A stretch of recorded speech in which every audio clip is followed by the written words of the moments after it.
apologize if I'm a little phlegmier than usual. Well, you are eating Wawa and having a smoothie, so you're gonna. I should really switch my intake before podcast. Yeah, Or like nice. you get here at 5 p.m. we record, and then we can get into the nasty Hey, stuff. Wait. You exist before 9 p.m.? Yeah, I am available all week. I know. My Sundays are kind of like, well, there's only 12 hours until I see Steve, and then I just sit there and look at the wall. So if you want to start at 5, you let me know. No, we can't start at 5. I know your child's awake and he cannot perceive us. He cannot see the evils that corrupt his father. I imagine there's gonna come a time where my son like comes downstairs to get a drink, and it's just like your eyes, like in Parasite, like that guy coming up, and it's just like there's a guy in the house, and like it's gonna make my son fucking mute Yep. because he doesn't realize that you exist. I'll be on the stairs, kind of like the newborn at the end of Alien Romulus, just kind of gangly and glowing eyes. Gangly and glowing eyes. That's my your thing, yeah. Okay. I'll be the When big you fat have guy in that. When you have a wife and I sleep over one time, that's what. I'll be sitting in a chair like fat guy in the Resident Evil trailer. Oh, okay, yeah. Now we can start. Welcome back to WRPL. It's the podcast where we talk about all the things you're watching, reading, playing, and listening to. My name's Ben. And I'm Steve. Welcome back to your house, Steve. Thank you. It's always a pleasure to be here. And we have Nick with us again. Yep, here I am. And not a big week. We don't have a lot of stuff to cover. So our main topic is Hokum. I know me and Nick will talk about the other big release, not Devil Wears Prada 2. Hey, it got it was in a bigger theater than Hokum. So, That doesn't surprise me. So yeah, let's roll. 10, right down the middle. Okay. That's a 2 for Nick. Ooh, well, you're up from last week. 8. Wow, what a bunch of low-rolling Nancys. So I won. you won, but news, deaths, anything like that. I think we only have one trailer. But before we get to that trailer, can I just mention another trailer that I saw before Hokum? It was called One Night Only. Yeah, Did you see that trailer? I did see that trailer. Okay, so this popped up all the time on my TikTok. It would just be like, trailer starts now, and I'm just like, don't care. And I didn't know what it was. And then it's a movie where single people could only have sex one night of the year? Like, what? It's like The Purge, but for fucking or something? Like, Kind of. what a weird concept. And, like, I love it because this is the 90s sort of thing they would have done. Like, yeah, it's a romantic comedy, but you got that little twist. There's always got to be a hook instead of just, I own a flower shop and he came into my flower shop. Like there has to be a little bit more to it. So I'm happy to see that it's back, but it's also, what a stupid idea. Like, I don't get it. And what caused this? Yeah. What world is this? I'm sorry.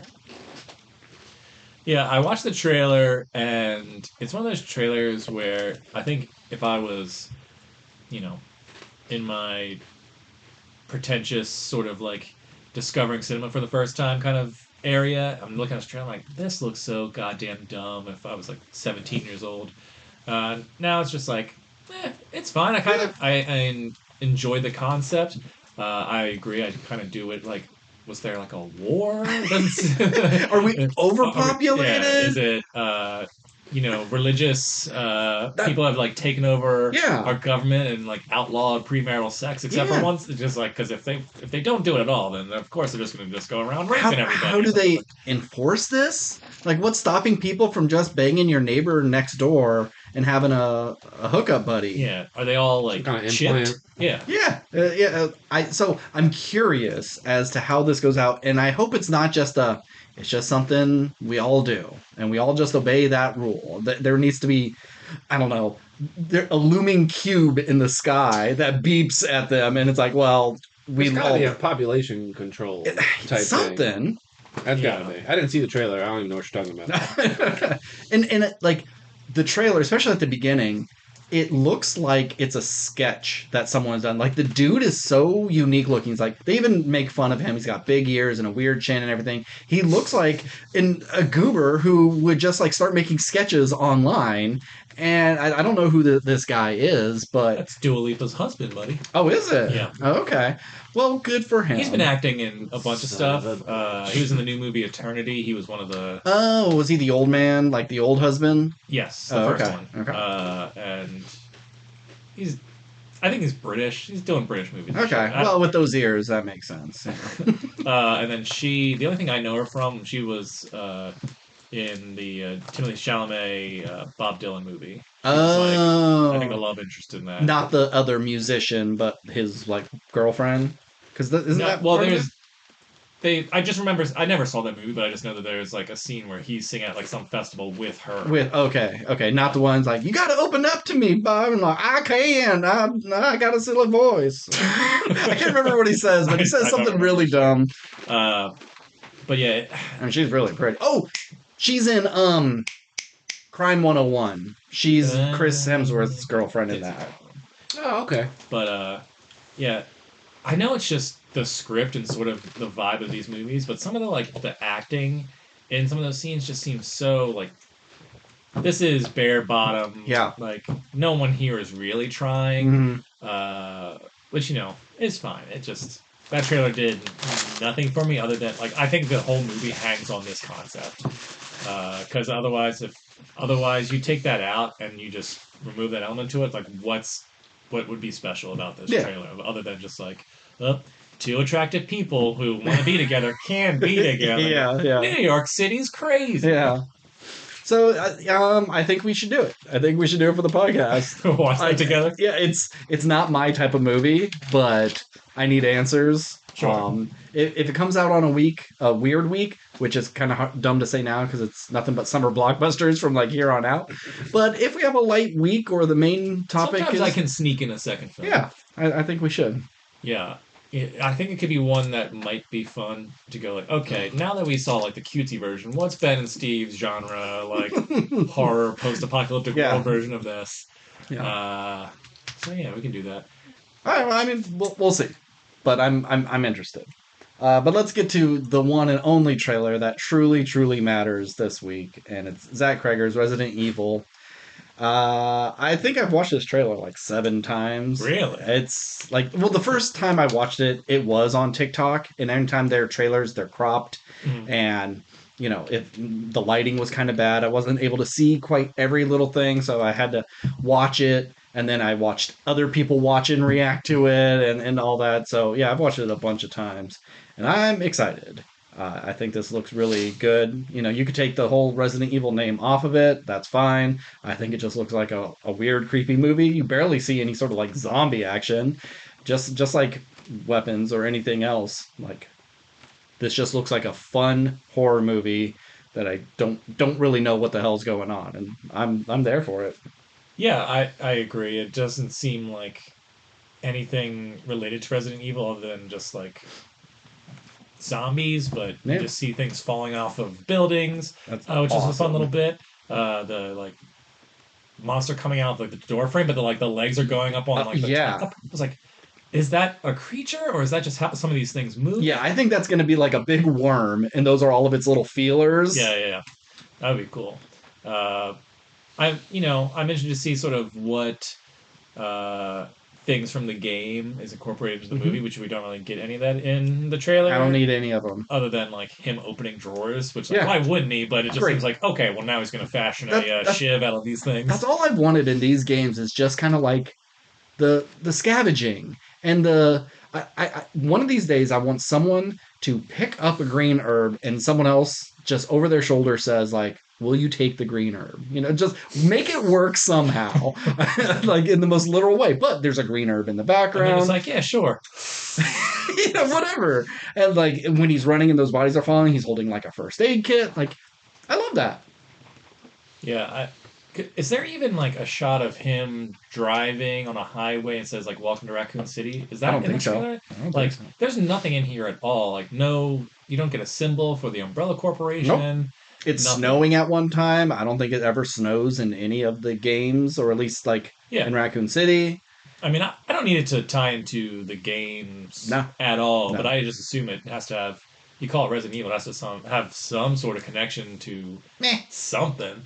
Resident Evil has never been great at adapting their material for movies. All the Mila Jovovich ones are terrible, and they only are kind of Resident Evil-y because they use the monsters and the characters pop up eventually, but they're never the main character, and they never do the thing that they were supposed to do in the game in the movies. Then we get the TV show, which is god awful. Like the first two episodes had me intrigued, but then it goes off the rails and it is absolutely terrible. Then we get a movie where that is faithful to a degree. They kind of cram Resident Evil 2 and 3 into one movie, and it's faithful to a point, and that's just a straight up terrible movie. So like we haven't had any good Resident Evil anything, and There's 4 CGI movies. There are, and I know I've seen at least 2 of them, and I don't like them. They're like action heavy, and they're not scary. The stories of Resident Evil have never been super coherent in the first place. Like, Nice. 7 has like werewolves and vampires in it. Like, okay, this is a zombie thing. Like, why do we have that? We had like giant alligators and sharks and spiders and plant monsters. And it's like, what does that have to do with zombies? So it's all fucking nonsense anyways. So if you could just someone do an adaptation of the vibe of those and put it into what it's like to play the game into a movie, cool. I'm fine with that. Well, I feel like the point you're trying to make is like, well, they're doing all this, like a lot of the zombie stuff, but like the story's not coherent. But what all those things just lack is a good story. Where like this trailer is cool and spooky, and it's more of a teaser than an actual trailer because Sure. it gives you nothing of it. Yeah. But I don't think I want to see a movie of just this kid surviving a zombie apocalypse with like special creatures. Like, what I need to know what the story is here and like why I should care about this guy. Is there going to be a lot of that? Or are they going to go like, no, we're just going to go for like the scary zombie vibe, but like really not care. Like, I want something to be good here and tangible, other than because then it's just like a zombie movie that you're slapping the Resident Evil tag on. Like, I need there to be something good within the story. This will be one of those you hear over the radio, you see the TV, special breaking news sort of things. I don't think we'll have any sort of character conversations of like, what's happening? Well, the Umbrella Corporation did X, Y, and Z. I don't think we're going to get any of that. It's going to be what the fuck is going on because he doesn't know anything and just what he goes through in a night. And I don't think we're going to get much story. I'm not saying he needs to go to the Umbrella Corporation building and get like, the grenade launcher and the crank and bring down the building because he's like, I need to stop the virus. He can just be a survivor. That's fine. But I just want to like make it clear. I want to like this character. Sure, yeah, root for him and like care about the story and his journey and maybe get flashback like something. Because if it's just like, man, this is a crazy day, why the fuck am I gonna care? I don't know. I think it's enough just to watch a good zombie movie. Who cares why he's there? We just know he's in a zombie apocalypse. I mean, Zach Cregger's made 2 movies that I've liked. Yeah. So I have faith that this will be another movie that I like. If you're doing a franchise, I need it to relate to the franchise. I think there's a very good chance it will tie in some way, shape, or form. Like you said, it's just a teaser. I don't think he would spend as much time as he had in the build-up of him announcing that he is making this movie and focus so much on, I'm such a big fan of the games, if he's not going to tie it into something. This guy's Leon's little brother. No, it could be something stupid, but I don't want Chris Redfield coming in on a helicopter and like, hey, there's a survivor. You want to join our ragtag team? I don't want any of that. I don't even care if there's an Umbrella Corporation logo in it. I don't give a fuck about it anymore. It's like a franchise that has kind of like lost itself. And if we can get a good movie out of it, I don't care if it has nothing to do with the game. I really don't anymore. I care more about the director and his love for making movies and doing a cool zombie movie than I care about adapting a game into a movie when you could just play the goddamn game.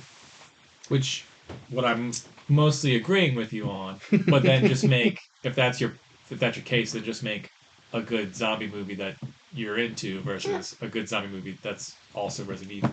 Like you need to make if you're making a Resident Evil movie, make a good Resident Evil movie, regardless of what that story is. That's what I'm saying. Because then there's no point in him doing a Resident Evil. Yeah, it does seem weird for him to be.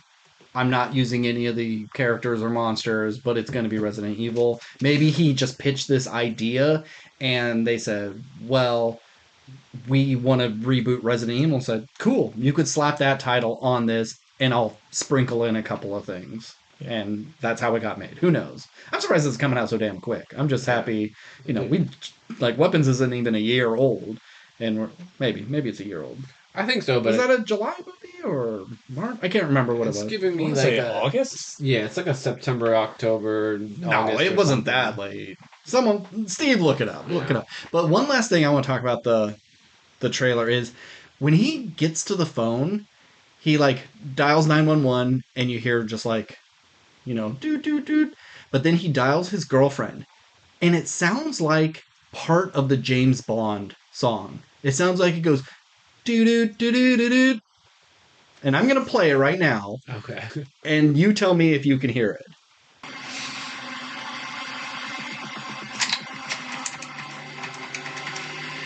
Did you hear that?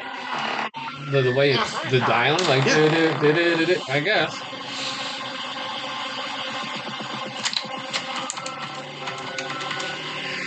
Yeah, I can see. Yeah. All right. I think it was unintentional, probably. Yes. Yeah. Yeah, probably, but whatever. August 8th, by the way. Really? Well, Nick doesn't know anything about. Well, you were saying you said September, October. Let's go back on the tape. I can't do that, but Steven's right about everything all the time. I saw it was a more of a summer release, but I guess not. Okay. Oh, end of summer. Yeah, August counts as summer. Yeah, I guess. All right, cool. Well, Steve, you won, so you can say whatever you want, I guess. If you must. I really want to do a joke for you guys, but I can't put it on recording. Anyway, so I was bored one night, and I was like, what do I do when I'm bored?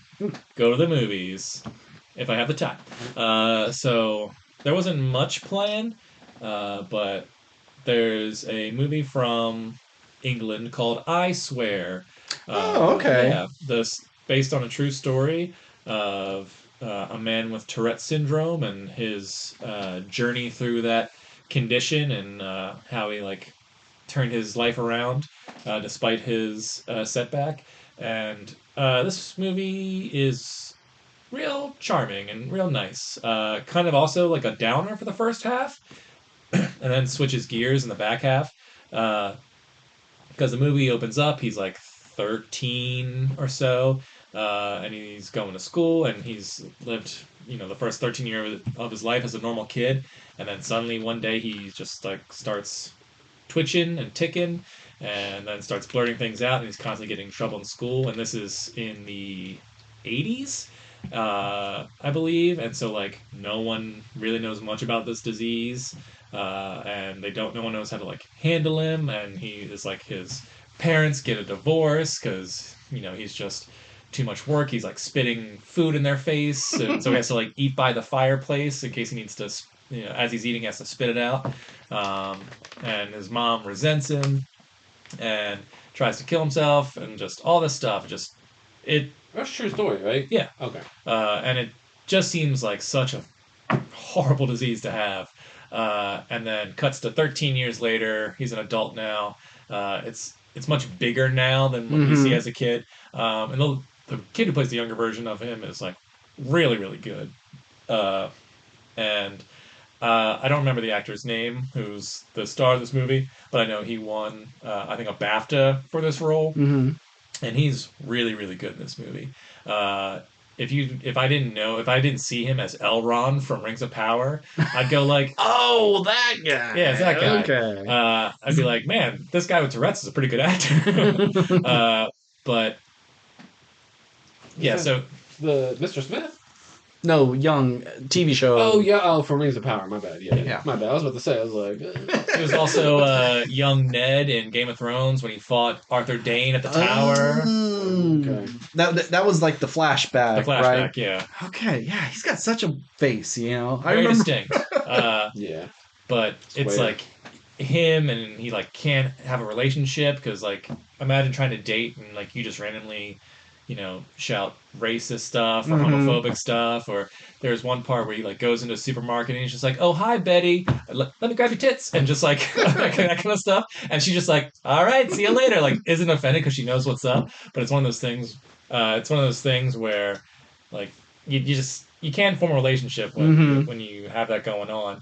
And then him trying to get a job is nearly impossible because how can you have someone in the workplace who's just like dropping racial slurs and stuff Yeah. like that? And you Mhm. just it's It one of sucks that like with so many people with Tourette's, racism is like one of the top things that come up. Like, yeah, you can say "fuck you, bitch" and "eat a cock" or whatever, but it seems like the racism just always bubbles to the top with them. yeah, and he's like, he can say something to a girl and then he doesn't mean it, and then she walks away and it's like this guy just said something, and then like he gets his ass beat. It just Mm. there's all these complications and just seeing, but he never seems like down on himself too much. Like he understands, like I can't control this, and my life is hard because of it.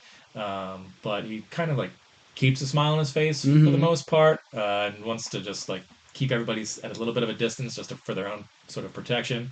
But then one woman believes in him, helps him get a job, and then he becomes kind of like the spokesperson for Tourette's, and like starts informing the communities and having like these days where like other kids with Tourette's. There's a really funny scene where he meets this young girl with Tourette's, and they get in a car and they're just like going at each other and calling themselves like each other pedophiles and all this stuff, and just like ripping into each other.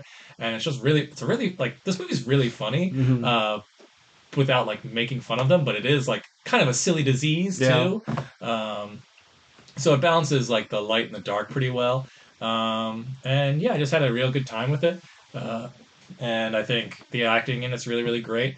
And I would recommend this movie. I think it's fun and definitely makes me go like, please God, don't ever let me get this, because I don't want to say any of these things that are like not real thoughts in my head. Yeah. Is it Um, something you can develop like later in life? I it not the movie didn't dive into it. Like it seems like anyone he was talking to were like the youth, but that just might be who he's targeting. Because like here's my experience and how you can sort of like live a life with this and helping parents understand their child's condition.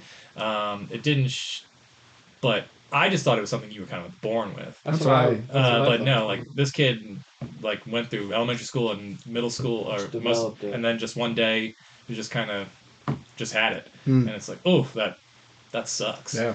And I don't know if it's like more genetic or whatever. They kind of like spit some facts near the end, but like they kind of breeze past it as like a montage of like, look at all the stuff I'm sharing with the community. Hmm. Um, The guy's still alive?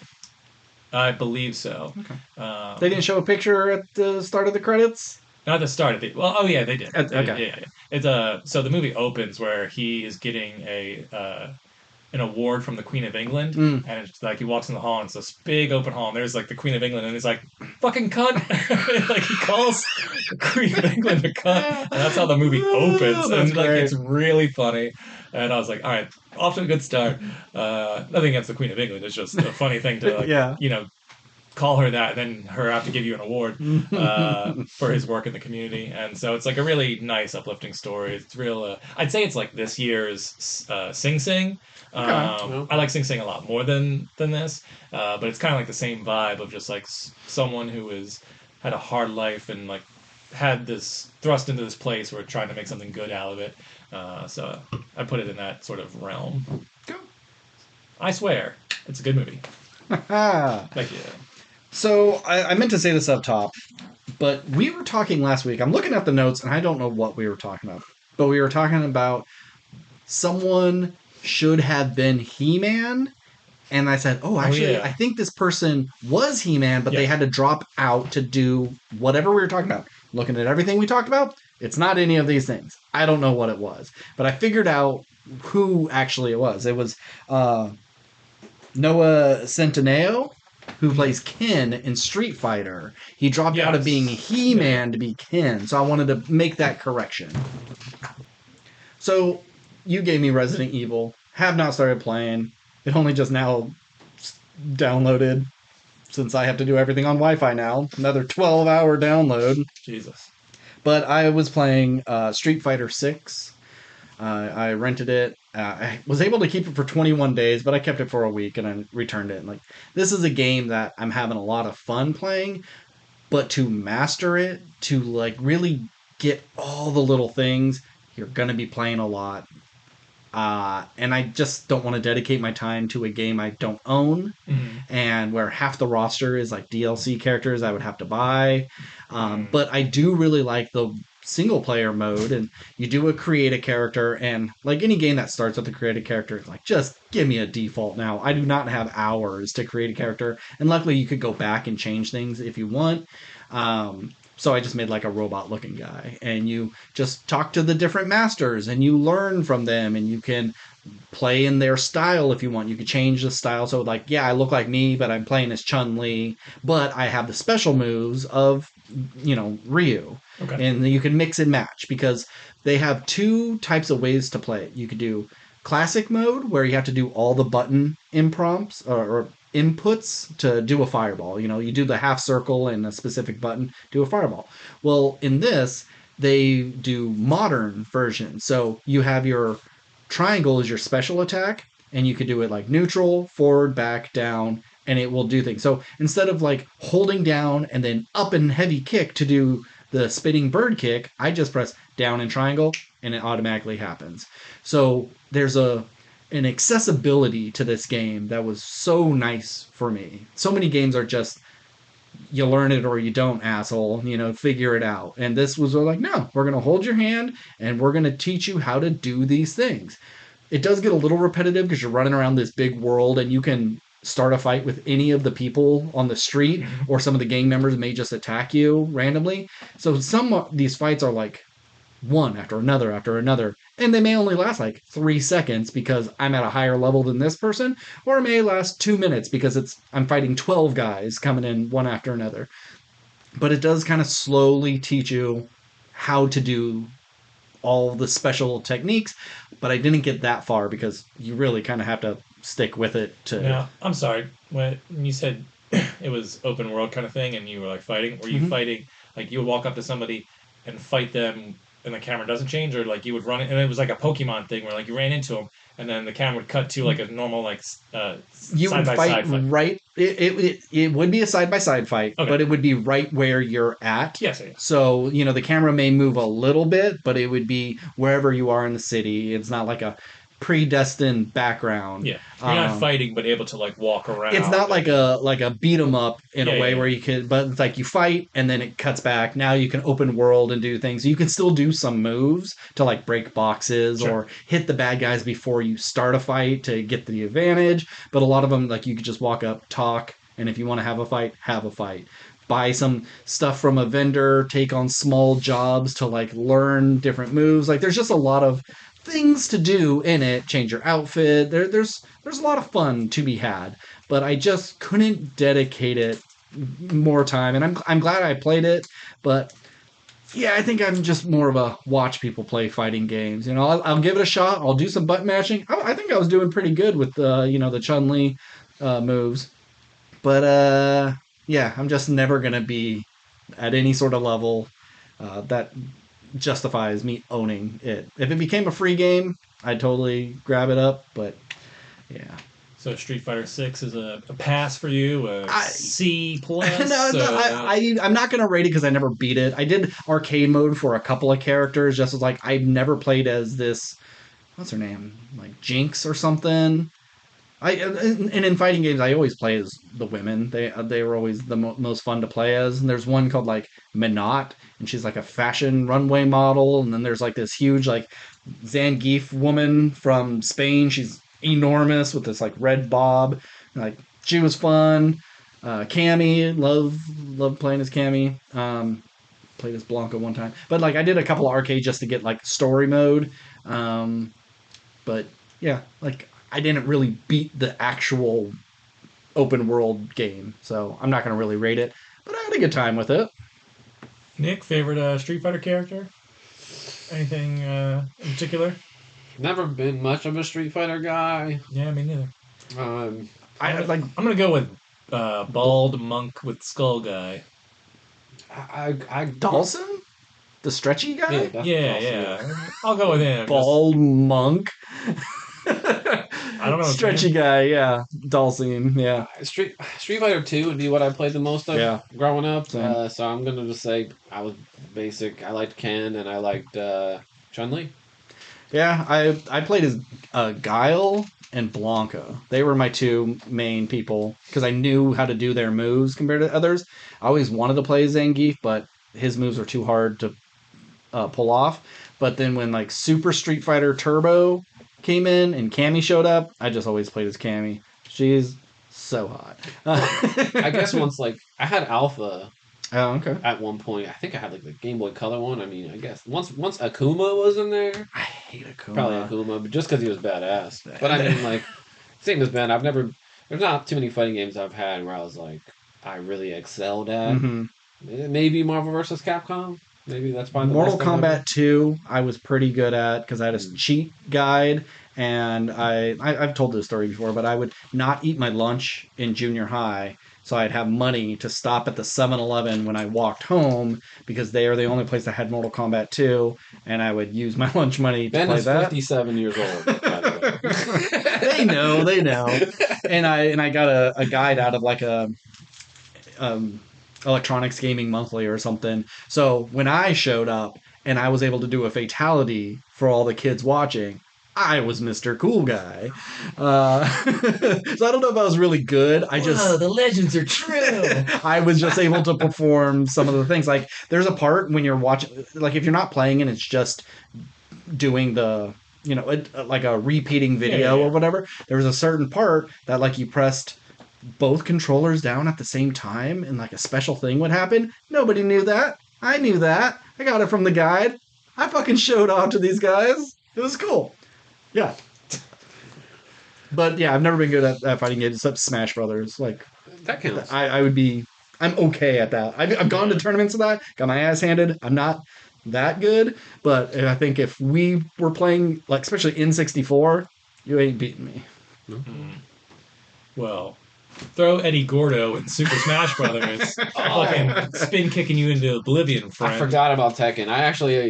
Tekken 3 was probably the most I played a fighting game I can think of. Yeah, I'm pretty good at Tekken. Tekken just seems like the hardest one. Looking at It any is. of their combos and stuff, like this is not doable. I don't know how you do it. I was only good with the characters that like were the easiest to use. Yeah, and Eddie Gordo was the nunchucks, right? No, he's the Brazilian Jiu-Jitsu. Oh, yeah, okay, yeah. Capoeira. capoeira Yeah. type stuff. Yeah. See, and whenever I played Tekken, it was like, oh, this has a panda in it, or a guy made of wood, or all these weird, crazy characters. So I always played as them, and they always kind of sucked, and I was Yeah. never really good at them. So I never really got into it because I was playing as the gimmick characters and not learning how to play.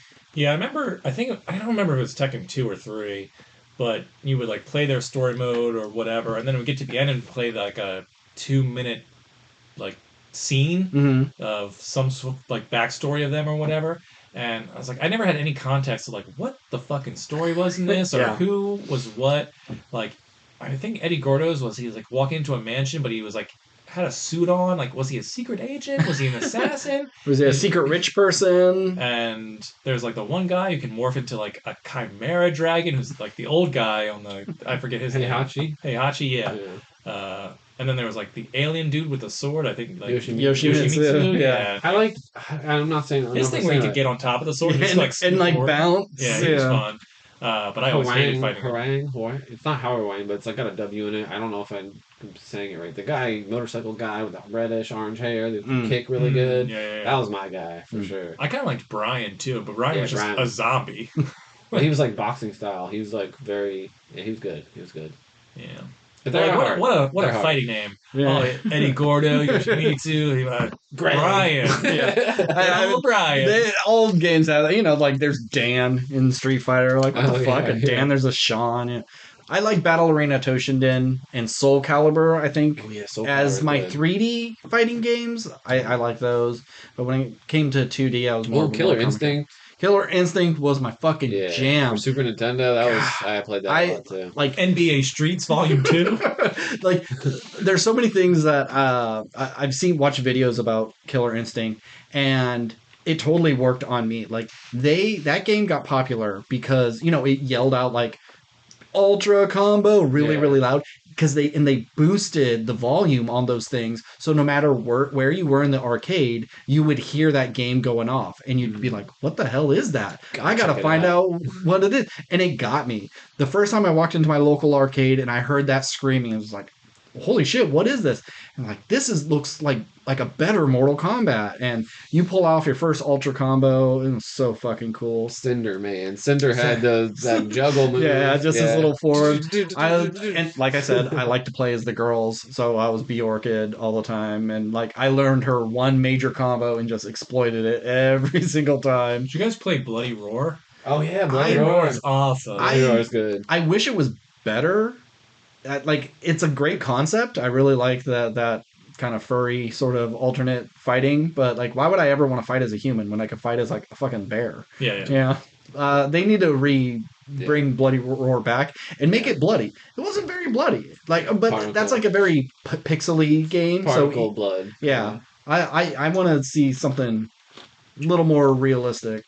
Yeah. Did you have a favorite creature that you could? I didn't play it enough to Yeah, have a favorite. I played it enough, and I don't remember them. I don't know, a rabbit. There's a rabbit. Those Yeah. two, the Bloody Roar 1 and 2, are very hard to find now. Mm. For PS1 at least. I don't even think I have them. And that's fighting game talk. All right, Nick, do you have anything? Speaking of fighting games, like I'm not going to talk about Invincible because I only played it for like a half hour, but it is fun. Yeah. I got some movies. Did you mostly play as Invincible, or did you try going out a little? So it's a 3-on-3 game. Oh, okay. So and you can use them not just as assists, you can tag between them. So the only team I played as was Invincible, Eve, and Battle Beast.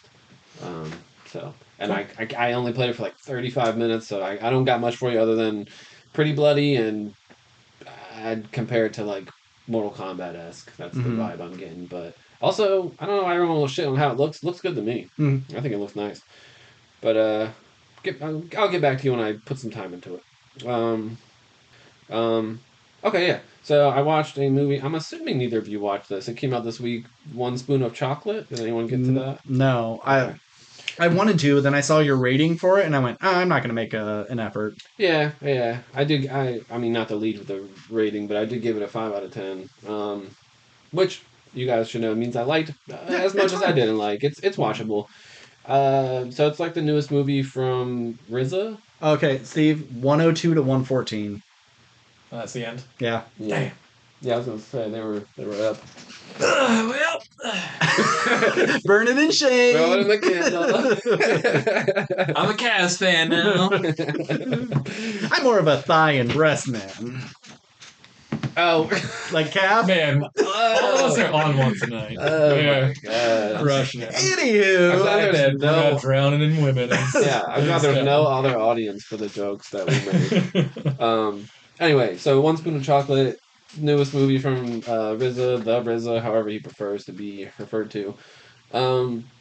It's okay. I would say it's like a blaxploitation movie, not a genre I really dip my toes in too much outside of, I guess, the influences that Tarantino pulls from that genre. Mhm. I like what the RZA's going for usually. Like Man with the Iron Fists, not a good movie. No. But I like what he's pulling from because I like a lot of that stuff. It's just every individual component, whether it be the acting, the actual story, Weird characters. yeah, the choreography, costumes, whatever. Everything is always just kind of mediocre and doesn't add up to a great product. Yeah. And I would say this movie continues that kind of. That sucks. Yeah, I mean, just it's not much of a plot really. It's just this guy gets out of prison, moves in with his cousin. He was in prison for like helping somebody and assault, whatever. Basically, he's a good guy. Mhm. That's what Yeah. you're meant to think. He ends up living with his cousin, and in this town,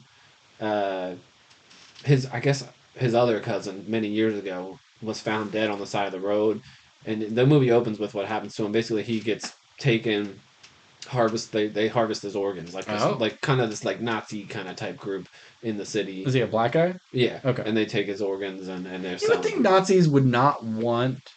Well, I guess if they're just selling it and not using it, Yeah. I mean, I don't know if Okay. Nazi's the right term. Racist is the best term. skinheads or Skinheads, yeah. I mean, you don't see. There's no Nazi symbols. It's Yeah. just they're very racist. racist white people, They're throwing the N word around Okay. in a very but in a cool way. not in the Oh. exact opposite of way. Like, but yeah. So it opens with that, and he moves in with his cousin, and you see on the wall like pictures of the cousin that got like taken or whatever years ago, and there's like moments where you see like news reports and stuff how like that's still a problem. People are going missing. Organs are. And like the town is known for like having the best like organ donor rating or something. So it's like, haven't you guys put this together? But whatever. There's a confrontation you see in the trailer where like they're in a basketball court. That's like really one of the only action scenes of the whole movie until the very climactic thing. Okay. But that is the the jumping off point. That confrontation. Now they are kind of hunted by those white guys in their group because the people who attack them are attached to the larger group. And basically by the end of the movie, a lot of shit has gone down. They've been hunted by those guys. One of them dies. It's bad. The dude that just got out of prison, he's about to like jump town, get on the bus and be like, all right, I'm leaving this all behind because this town is racist and there's no way I'm getting out of this. The fucking leader of that group is like the son of the sheriff. So it's like one of those things. Yeah. But before I go, I'm going to attack their like, facility that they all hang out at. And that's like what it's all leading to. And I would say the finale is relatively satisfying. I don't know if I 100% believe Shamik Moore is fighting some of these bigger dudes. But then again, Ana de Armas was kicking ass in Ballerina. Yeah. It's like you just got to suspend the belief a little bit, whatever. And I do like him leading a movie like this because he's kind of gotten shit on in the media since the whole Haley Steinfeld stuff. I was very surprised that he was actually in this. And he's fine. I mean, I'm not saying he's great. He's fine. And I like seeing him as this lead, but he's just he's not intimidating quite enough. Yeah. But final scene, while relatively long, the choreography is fine. It's a little stiff. Camera work a little shakier than I would like, but it has its moments. It's violent. It's bloody. Some good kills, whatever. And it leads to like one of those real abrupt endings that I'm sure Rizzo would defend and have good reasons why he ended it that way. But I would have liked to see just a little bit more than what we got. Final thing I'll say. It was the mystery movie when I saw it. Oh, okay. It's not my favorite. I knew what it was. It's the only reason I went. But I'm not a huge fan of when they do a mystery movie that's coming out in like 5 days or 4 days. That's kind of it needs to be the following weekend. Yeah, like we're gonna talk about Hokum, and I somehow got to see that like 2.5 weeks in advance. Yeah. That was a dope decision on their part. I get why they do it. Like this movie is not going to make money. So we gotta build some word of mouth. Word of mouth for right now, because if they do wait another week, people are gonna forget about that. Yeah, but the funny thing was, a movie that's so I don't want to say anti-white because that's like tough to say, but like kind of has some really despicable white characters in it. Everyone that usually goes to these mystery movies is older white people, apparently, this time around at least. Weird. Yeah, because it's $5. It's a reason to get out of the house. Sure. Or are they just sitting there based on the local demographic, not in general, but like at the particular theater. At our local theater. In your experience. Yeah, Mystery Movie Mondays are just old white people. Yes, in our local, and in my experience, because I do go to some of them, it is often older people, and quite a few are older white couples and stuff. Anybody get up and leave? No, I didn't see anyone get up and leave, but I couldn't help but like think that while the movie was going, it's just like, there's no way they knew what they were coming to see, and I'm surprised I'm not seeing more people exit, but definitely a lot of gasps when it ended as far as like, that's it? Like I heard some mumblings and stuff, but yeah, I wouldn't rush out to see it, and whenever it's streaming, if you're bored, throw it on, but I think I pretty much just explained the whole movie to you. So, so what happened to the spoon? So the title comes from like, there's like a scene where he's in like a halfway house after he gets out of jail, and somebody only leaves like 1 spoon of chocolate mix for the chocolate milk, and he's real upset about it. And then this like kind of wise older guy that's also in the halfway house says some quote that I don't remember about like basically like 1 spoon of chocolate is enough to change your whole world or something like that. That's basically what he's trying to say. So, I don't know. The Batman one bad day, but it's, you don't get your chocolate milk that one time and you Like he go to puts the- that one, he takes it and uses it, and he turns the whole milk into chocolate enough. And I guess I don't know what he's trying to say with that, but that's where it comes from. I can understand be happy you got at least something. It could have been an empty jar, but I'm not sure exactly what he was trying to say. okay. Whenever I think of scenes like that, I just think of the Sphinx from Mystery Men, who like his thing was like, when the world tries to defeat you, you must defeat the world. Like Oh, just kind of like flipping this, and then like eventually they all caught on, and they were just guessing what he would say and stuff. Like I was thinking of that character, and just like it sounds wise when you flip it, but really it's nonsense. Yeah. When the world puts you in a pickle, put a pickle in a world. And like, what? But speaking of fighting stuff, I finally saw the trailer for The Furious before something. Okay. Yeah, that looks fucking sweet. That looks cool. There's just so many like little fun touches of like, I'm gonna kick you, and then I like pause and then extend to like, oh, you went to block, but then I don't know. I know what you're talking about. He does like the question mark kick on the guy at the when the action starts. Yeah. The trailer. Yeah, it's nice. Just a lot of weird sliding around or like beating people up and like creating that human pile of bodies. It's gonna be a lot of fun. Yeah, So. I think it's June now. Okay. And I think the way that they're advertising it, I think we will get it. I think we'll get it. Cool. Well, you and me, Nick, we can keep talking. Last thing before the main topic. We both saw Deepwater, Yeah. a movie starring Aaron Eckhart and Ben Kingsley. A plane goes down in the middle of the ocean into shark-infested waters. It's the movie specifically built to tackle all my fears. I think being eaten by animals is one of the worst ways you can go. Being stuck in the middle of the ocean is completely terrifying. And plane crashes. Nobody's like not scared of a plane crash. I swore I saw the trailer for this like 2 years ago and pretty much said the exact same thing I just did.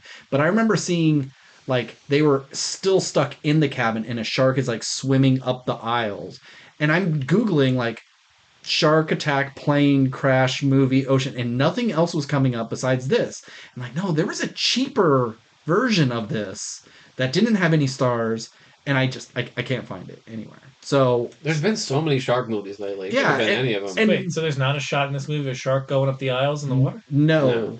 I remember seeing that Yeah. thing. It's not too. like I didn't watch. I saw clips of Under Paris. Was it any of that movie? No. Okay. This was definitely a plane crash in the ocean. Same sort of situation. Okay. But I thought, well, maybe this movie was made forever ago, Been and on the shelf. it's just being released now. Now I know they shelved it like in 2014 when it was supposed to get made, but it wasn't made back then. But I don't know. Maybe they shot that movie and said, "Fuck, we can do better." Scrapped it, redid it. I don't know. But whatever. Sounds like a cool shot. Yeah, I would have kept in the movie. And they totally, like, based on what happened, it seems like they could have made that a shot. You would think that would have happened more in this movie. Like, Yeah. you have the 4 survivors in the tail that's sitting straight up. They got to go down. Like, I'm surprised the shark didn't come swimming up. Or even that one piece where it's like, we got everybody move to the back so it doesn't go over the edge. Mhm. A shark does attack there. Yeah, but you doesn't get go in. you get like the coach dies and then like the good sports guy. Yeah. I'm very surprised how many like good guys die. Like the Yeah. people in the tail. The guy yeah. gets killed. I knew the old lady was gonna die. The old lady's not gonna survive that. The parents of the kids. Yeah. I'm surprised. Like we don't see the mom die, but she's just on the piece of wreckage. Yeah. But I got them mixed up with like the Australian dude and the woman who were banging in the bathroom. Yeah. I swore it was them. But I'm just surprised the people that did die. There's like the stewardess from the get-go, like, I'll make the swim. And it's like, oh, she seems like a hero person. No, she dies too. Like the amount of bodies is justifiable. Yeah. Um, Especially for how many sharks were creeping around. Yeah. There's quite a few. Tons of sharks. This movie was totally fine. I had a good time with it. I think I enjoyed Thrash a bit more, like all the way through.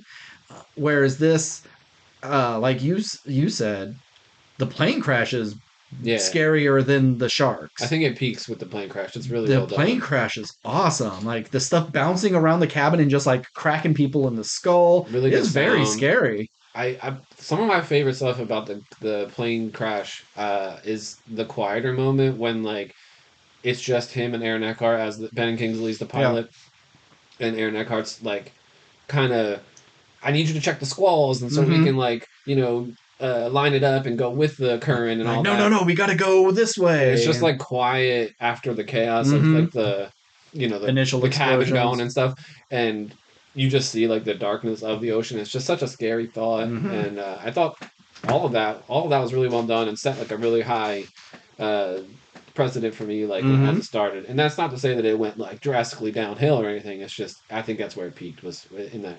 It wasn't the opening. I think we got like 10 minutes prior. Sure. Yeah, we had to establish all of our characters. Yeah, but that plane crash, which is probably a good 8-minute sequence, 10 minutes maybe, was really solid. And they got hella lucky landing on a fucking coral reef in the middle of the ocean. Well, lucky, but also it was like lucky that they crash away, but it was like that's also the reason they cartwheeled. Sure. Which I like because like that shot of it cartwheeling was scary as fuck. Like, and seeing everybody in a lot of movies, you don't see people getting like crushed against the seat in front of them. Yeah. Have you seen, was it called like Empire of the Snow or Kingdom of the Snow? It was like there's a true story about people crashing in like the Andes in like South America. You remember the movie Alive? I've seen a lot. And they had to eat each other. Netflix did the foreign. It's like it's a soccer team. Yeah, Netflix did a more modern one. It's like something of the snow, Society of the Snow. I think is what it is. I think it is. And I hear that plane crash is really fucked up as well. Like you're seeing arms bending back the wrong way. And I'd like to watch that. Yeah, it's not a remake of Alive. Is it the same story? It's the same story. But, okay, but I like Alive. But all I like remember growing up talking about that movie was like they had to eat each other's butt cheeks or something. That's like the only thing anybody remembers is that they had to eat the butt cheek. Yeah, it's the most important. It's got the most fat on it. So I dug this movie. You were right in saying like they really ramp up the despicable bad guy trope, and like you got the angry athletic kid, and then the dude who started the whole plane crash. And it felt like, let me do a little rewriting to do justifying his death a little bit more.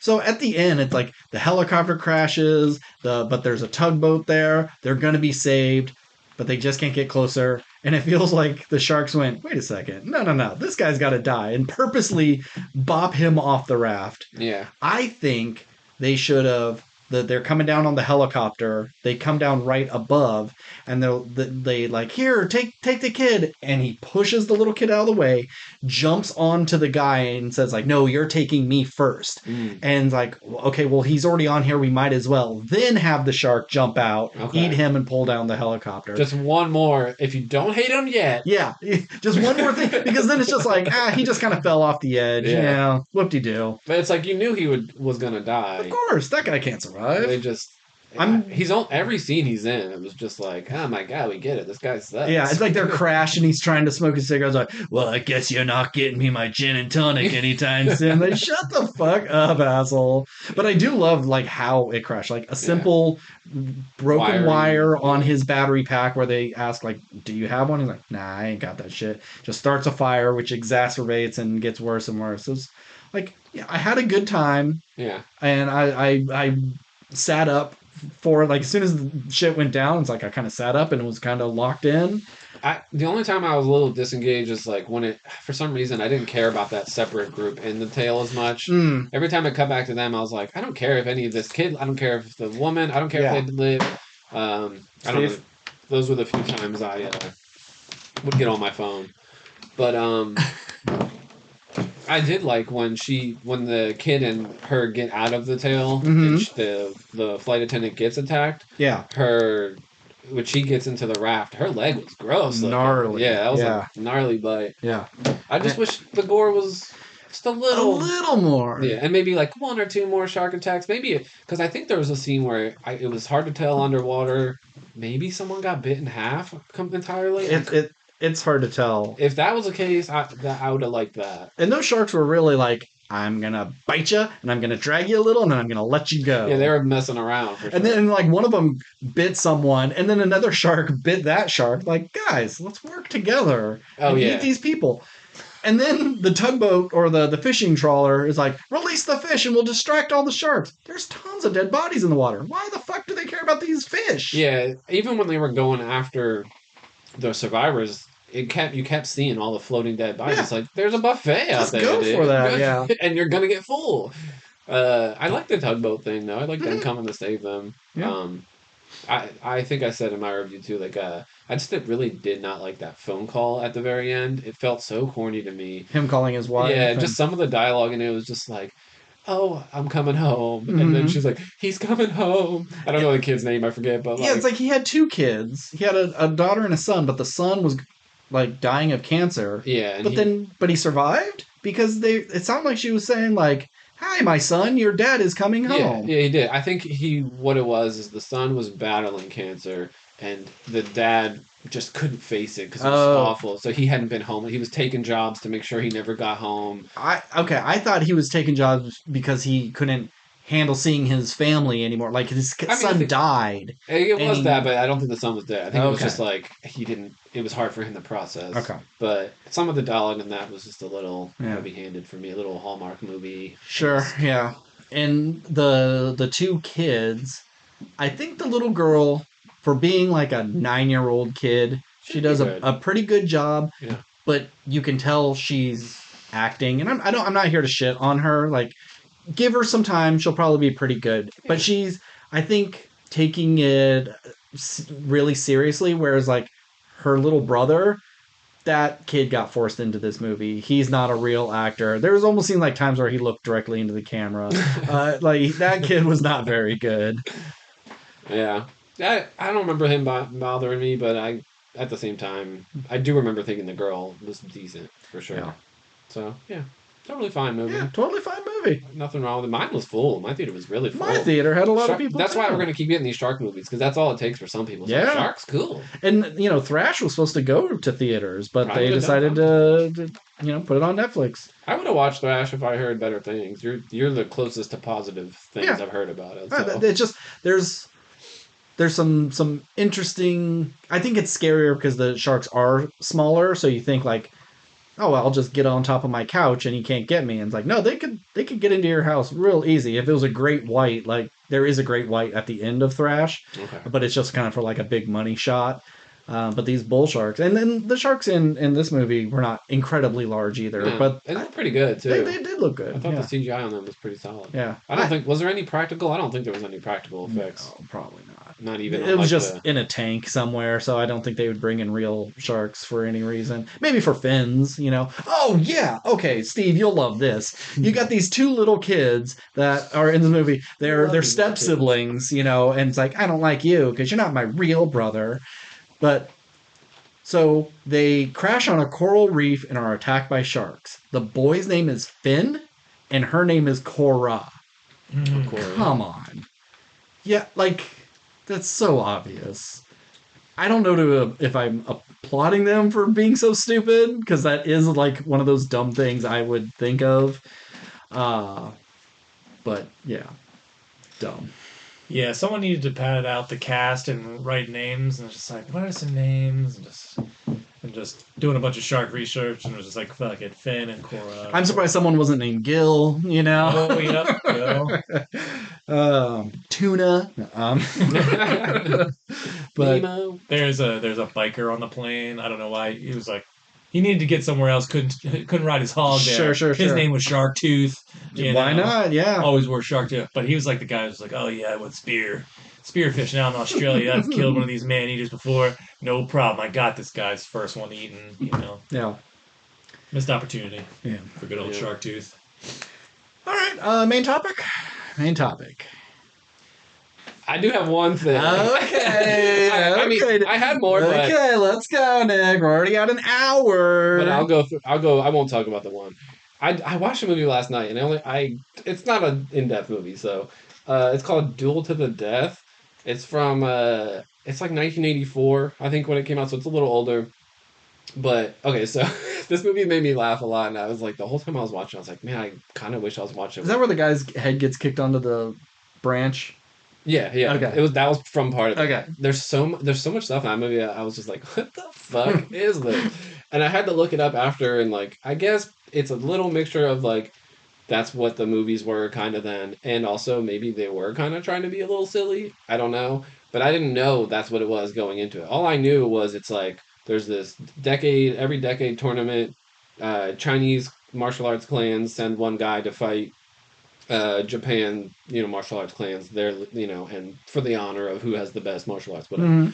To me, and I'd heard good things about the action and stuff, and so I was like, that's all I needed. So I was waiting to watch it for a while, and there's like a side plot of like the Japanese people are trying to like kind of fix it, rig it, whatever, and kidnapping. I won't get into all of it, but they use these ninjas for like half the movie. They're always sending these ninjas to like do their bidding, and they're so fucking funny. Like there's a moment where like one guy's like walking and all the ninjas are like they're always doing something ridiculous, but they're like flying on these kites, and there's like a bunch of them, but they're flying at like the same speed he's walking, and it looks so fucking hilarious. It's so funny. I was cackling.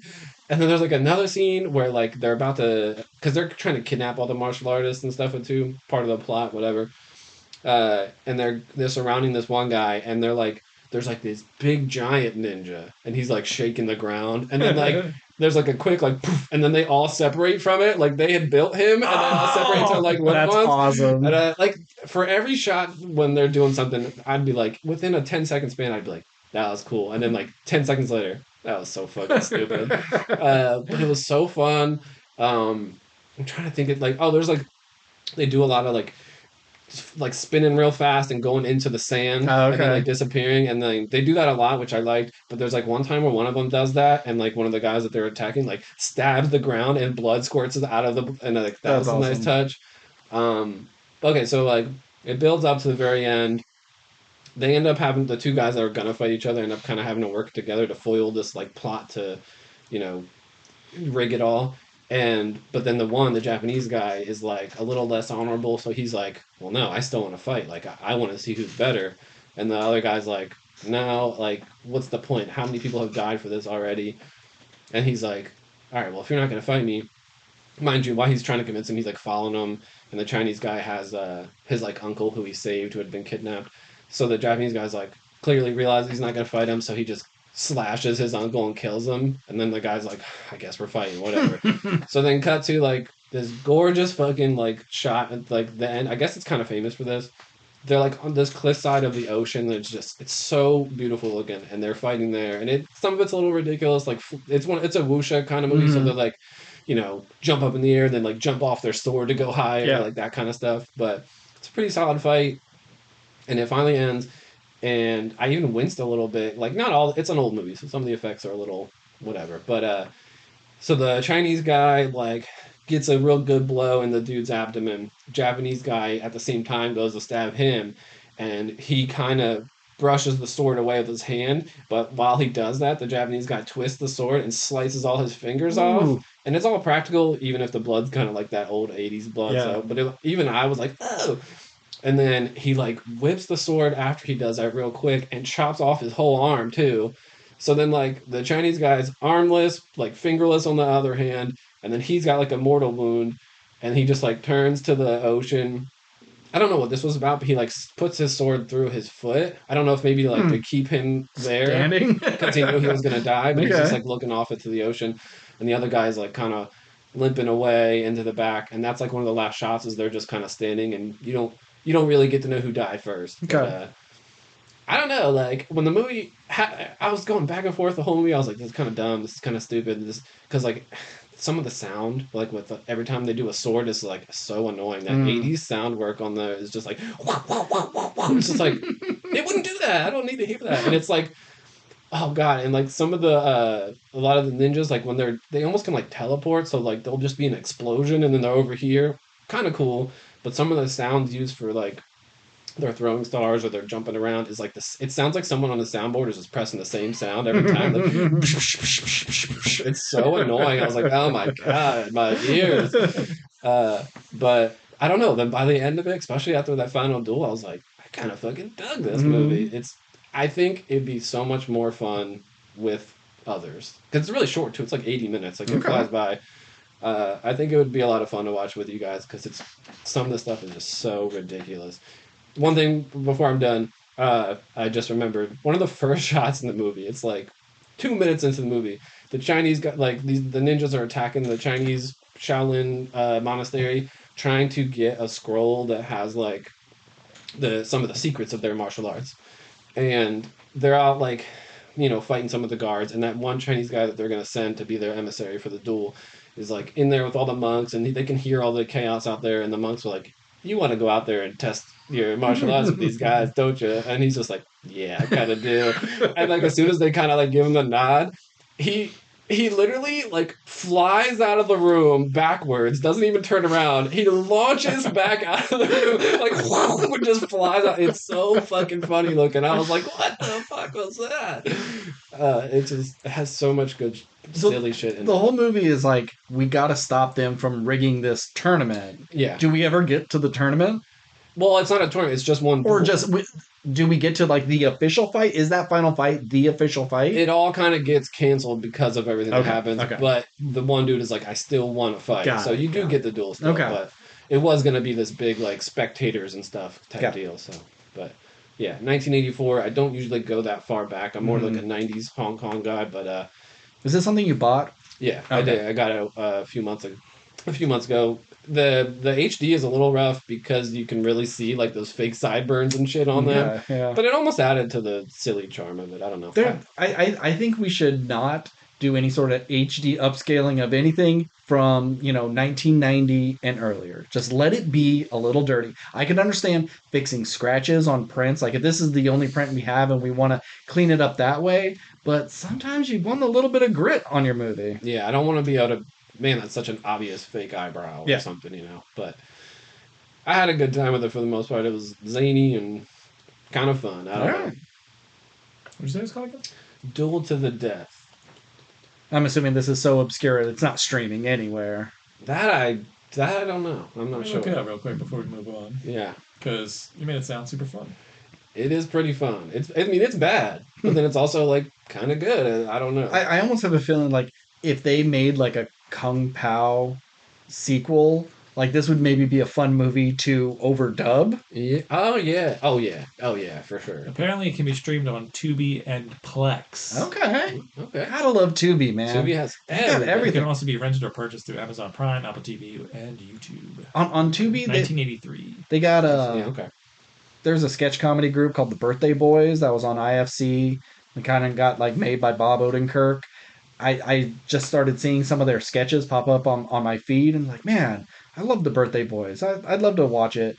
And it's on Tubi, of course. Tubi. And if you watch it, you would go, oh, I know who a couple of those guys are because they've kind of... There's like a big heavyset guy with a big beard that he's shown up in a ton of things that you would go, oh, that guy. Yeah, I know that guy.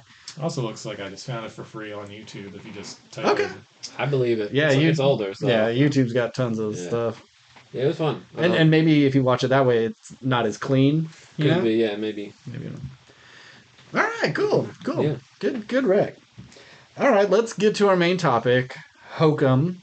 Oh shit, what's this director's name? From the creator? Damien McCarthy, the director of Oddity. 2 years ago, like one of my favorite movies of that year, real spooky shit. Comes back with some more spooky shit. Adam Scott in a spooky hotel in Ireland. Lots of 1408 vibes. Writer goes to a haunted hotel, has haunting experience. It's been a while since I watched 1408. I wanted, as soon as I was done with that, I was like, I gotta rewatch that movie. I remember, really digging it. Yeah, I like that movie a lot. Steve, you want to give us like a little more details on that? Sure. Adam Scott, as you said, plays a writer. He's finishing up his third novel in his Conquistador trilogy. And he goes to this hotel in Ireland because it's where his late parents have had their honeymoon, and it seems like he's trying to like reconnect to his family. He dumps their ashes in a tree from a photo that he had of his mom, and you could tell he sort of had a bad relationship with his dad. And staying in this hotel, he hears a rumor that like, oh, the honeymoon suite where your parents stayed is closed indefinitely. And he's like, why? It's like, well, there's a witch in there. And he's like, well, that's silly. And then after a tragic event, he starts looking into a possible missing persons case and believes that the hotel has something to do with it. And then odd things start happening to where maybe there truly is a witch in this hotel. Yeah, yeah. And will he get out alive? Well, did you like it? I did. I thought this movie was pretty scary. I enjoy this movie. It gripped me. Yep. But I don't think it's really successful in anything it's trying to do when it comes to like it's not a good folk story horror movie. It gives you like no lore. No lore. And then you also have that kind of what is it called? Analog horror when he's watching like the TV of the old show he used to watch. And like, oh, is this something? Not really. It's just kind of used for promotional stuff and for a jump scare. Like, okay, is it like the trauma of a lost parent? And like, yeah, there's things in there, but it's not a main focus. It's a whole bunch of shit. Now, I don't mean shit, Yeah, but like it's a whole bunch of things put together, and it's executed well on screen, but I don't think it really is like that great when it comes to story. And biggest problem, the fucking jump scare sounds. There's so many just loud things. Okay, there's a scene where he's trying to like unscrew a little screw, and it cuts back to him, and me always looking in the dark shadows, something's right behind him, and that person stands up and walks away. Spooky, excellent, love that. Mm-hmm. But then he's like laying in bed, and that rabbit's head is there, and it's just bang, as loud as humanly possible, and it like startling me isn't a good scare. Yeah. Allow scares to just be scary. I will say that I think I'm not someone who, in general, loves jump scares. I think that they're a crutch in horror movies a lot of times, and they're overplayed. We've seen it countless times, mostly in like franchise horror, like your Conjurings, you're the Nuns, Annabelle, stuff from just that for the sake of the franchise of Conjurings. No.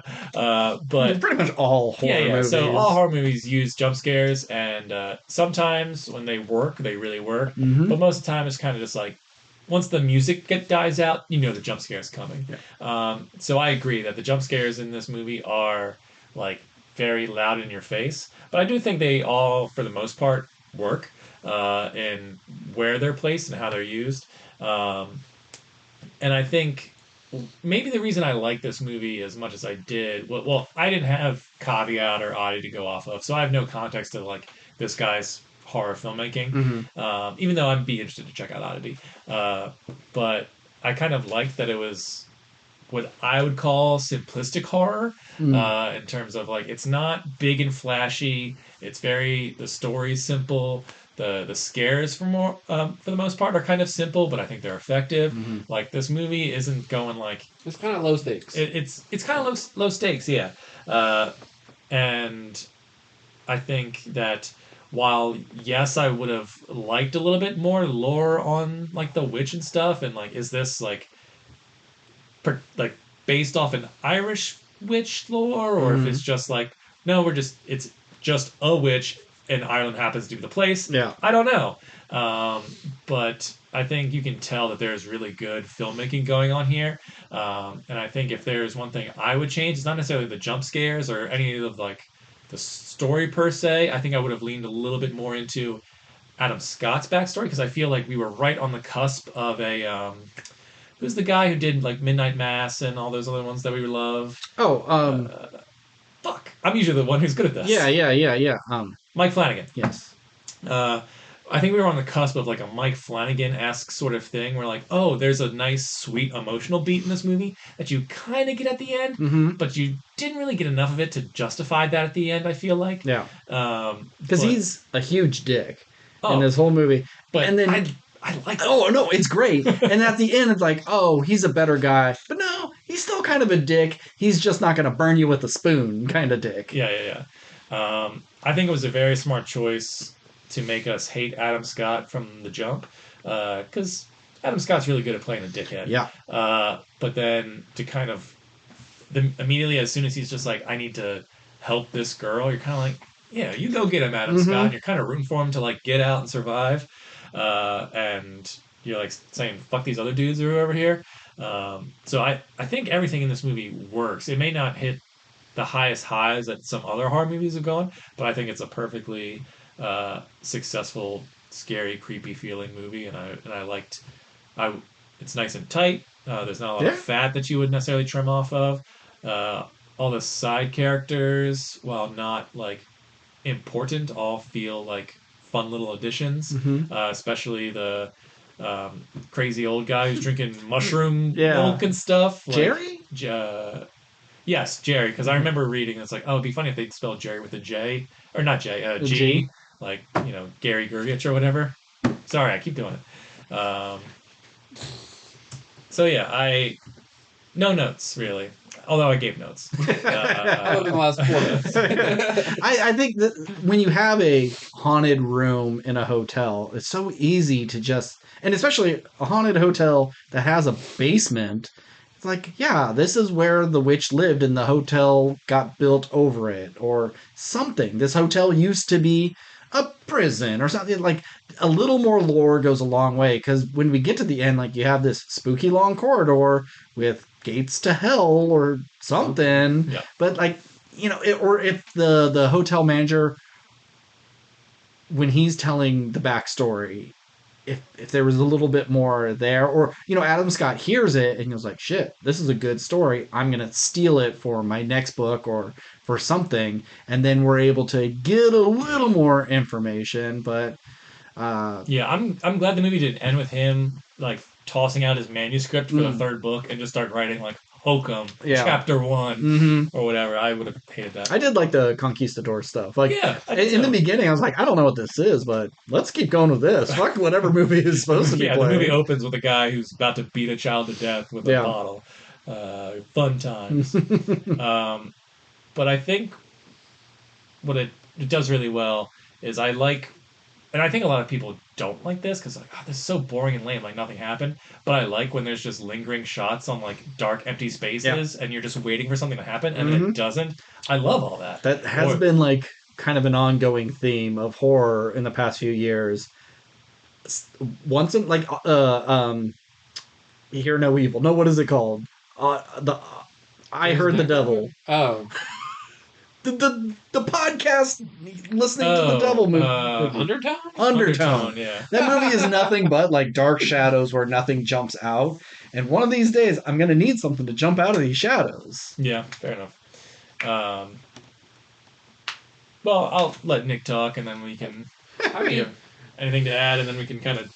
I don't have a ton to add. I liked it quite a bit. But I definitely did feel a little unfulfilled with the witch stuff. It's just like, what exactly is this? Could we get a little more? Especially since I love that shot of them like towards the end, like all the little demons or whatever they were like pulling the dude in. Yeah. That was cool. And then the fact that like we don't. The place burns down and they find everyone else's body, but his is gone. Like that's cool. Yeah. I think the rabbit thing when you were saying earlier, I think when we got that flashback to how he accidentally killed his mom. Yeah. I think he was just watching that show. So I think it was just like he's like manifesting what was happening in that moment. Then we need a little more I don't know. of the witch's power to scare you. I'm manifesting this show that you watched when you shot your mom. Yeah. Maybe something from one of his books. Something. I just think it needs more because even though I like that scene, creepy little rabbit guy. Excuse me, Jesus. Very It Chapter 1 kind of vibes. Yeah. And it kind of gave me like a Donnie Darko, Frank the Rabbit sort of. It just felt like we need something for the trailer to be spooky. So we can't show the witch. Well, so let's show this. I was also reading some people were saying, and I don't remember. I'd have to watch Oddity again, but that maybe he's had like a rabbit thing in each movie. 'Cause I know the caveat is yeah. the rabbit thing. I don't know. Maybe probably in the sisters' Could shop be. of weird stuff. There's Could probably be. a rabbit thing. I've only seen each of those once. Yeah. I mean, I want to watch Caveat again. I'm sorry, not Caveat. Oddity. Yeah, I was gonna say I'd like to watch Oddity again for sure. Because I don't. Did that have a lot of loud jump scares? I know there were times of like so. looking over the edge of the railing and seeing that figure like looking up at you, but like was it screaming at us? I don't think it had as many. But I do remember feeling pretty unsettled. Yes, that one had a lot more unsettling than this for sure. Yeah, but I still really like this movie. I don't know if I liked it more or less than Oddity. I would definitely have to watch Oddity again. But I'm leaning towards I liked Oddity more. Yeah, just from like what I remember. But I like what my favorite thing about this movie is. I like that it all takes place kind of in almost one room, a lot of it, but definitely in like one tiny location, one little hotel. I don't know. I like stuff like that. Mm-hmm. I've always said that. Even movies that just take place over the course of one night, I've had a lot of praise for. But even more so, that's one thing I love about 1408 is it's like, even though he's kind of like leaving the room or thinks he is and stuff in moments, I like that vibe. I think it only works with a movie like Steve was saying that's like kind of tighter. I don't think a 2-hour movie that takes place in this Irish hotel would work. But yeah, I mean, even before it started getting real spooky, I was into it. I liked like when he arrived. At first, I don't even know if we knew exactly why he was there at first. At first, I was like, why did he travel here? And we slowly get that kind of information. Yeah, I don't know. I liked that it was like, I think I told this to Steve a couple weeks ago. It's like 1408 if it had almost like a clue-like mystery almost, like a murder mystery almost, because a lot of it is him trying to like, did she really die? And let's try to find her. And it wasn't quite as like horrific as I thought it was going to be, but I still really liked it. If I liked Oddity more, it would only be a little bit more. Caveat, probably my least favorite of all of them, but still, I think that was his directorial debut. I think so, yeah. Really solid. Yeah, effective. Yeah. And it's Irish. I'm guessing he's Irish because he must be. This all seems to be like Irish and Ireland. Because I don't remember if Oddity was in Ireland. I just know it was like in Europe. I know. I'm pretty sure Caveat was Irish. Okay. Yeah. So. Did you guys have a favorite like moment in the film? Least favorite moment? I don't have a least favorite moment. I mean, I didn't like seeing Jerry die. You know, he didn't deserve it. He seemed like a good dude. He seemed like a good guy. Being a, psychedelic dude living out of a van in the woods. But I think the scare that is like the simplest and I should have saw it coming, but like I liked the most was him turning the corner and then his mom was like walking behind him. Oh, yeah. Like, that was the other part of the movie where I was like, Jesus Christ! Yeah. Like, it actually legitimately. I knew something was like, about to happen. The people in the theater like gasped because they were like, "Oh fuck!" Yeah. But back to what you were saying. Well, actually, I'm sorry. I think it's probably like the Gates of Hell. Gates of Hell was pretty great.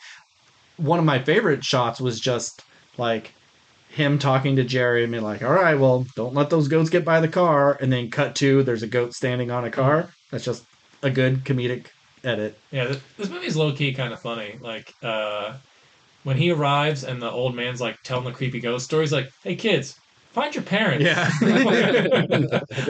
You just tell that old guy, like, what the fuck are you doing, man? Like, don't do that. Like, even when he was an asshole, like, sometimes he was an asshole for good. Mm-hmm.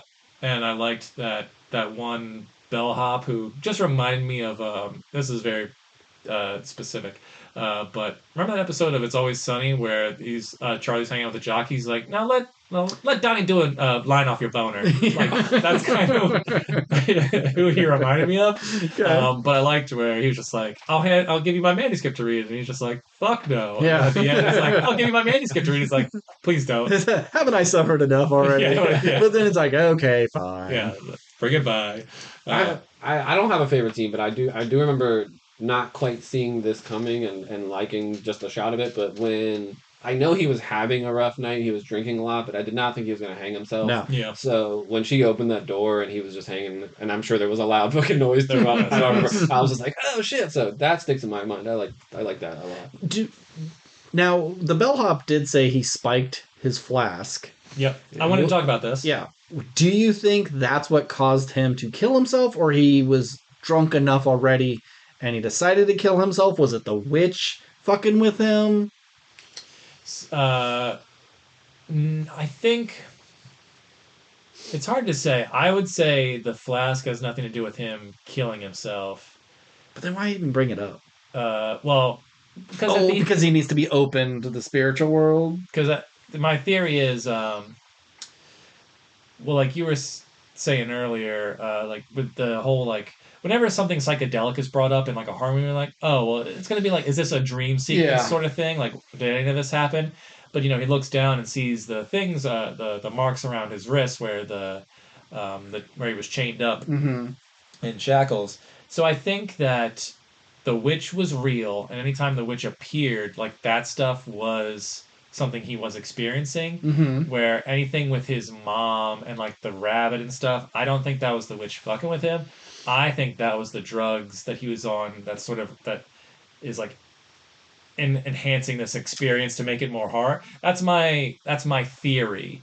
I don't think so. Okay. Because he drank those the night he killed himself, and it had been like 6 days later or whatever after he was in the hospital and woke up. They're like, "Oh, you've been out for a few days." See, I don't know if he's. I may have misunderstood it. Maybe he misunderstood it. I thought the bellhop was saying like, I spiked your alcohol, but he was drinking alcohol from the bar. Like, No, he said, "Did you find a flask in your room?" Like, "Yes." "Did you have any?" "It's whiskey." "Yes, of course I drank it all. I put some mushrooms in your flask. I put it in your." So it was. but he got to the hotel to get back his stuff. Did he bring alcohol with him, or was there alcohol with that stuff? Because I think that's what he was drinking. Was the flask that uh, was like what was left behind when he was in the room. He's drinking the entire time he's in the honeymoon suite. Oh, that's true. He is still drinking. So I think Okay, so the night, because like he wouldn't have hallucinated and killed himself because of that. I don't think, like, he was always going to do it, and I think it's just the flask that he has was the stuff he never touched until he got to the honeymoon suite, or at least like before he got to the hotel and he's hanging out with Jerry or whatever. So I think while he was in there, he was getting psychedelic fucked up, and that's why he was seeing the childhood trauma shit. But the Okay. witch shit was the stuff that was like in the physical world that he Okay. was seeing. That makes sense. That's I forgot he was drinking when he was trapped in there. Yeah, that's Okay. that's why I think you get the like, did this really happen stuff. Mm-hmm. What was the purpose of that little door he was trying to get out of? Why is that there? I don't get that. Why is there a tiny little crawl space door from the elevator entryway into the honeymoon suite? What is that? Yeah, I was wondering that too. My guess is uh, that could be like a hotel thing of just like, I'm gonna leave, like you can put like your dishes in here. Here's your room service. your Here's room fresh like, towels. something you can grab from down there. I don't have to That's my knock on the theory. door. I can just Yeah. get it there. We know people fucking here. This is where we We're drop not it gonna. off. Okay, that makes sense. That's my theory. Okay. Why was there water in the bathtub? I know you hear it dripping, and it's like, okay, maybe it's been dripping this whole time. Well, if it's been closed for years, it would have overflowed by now, and why wouldn't the drain be open?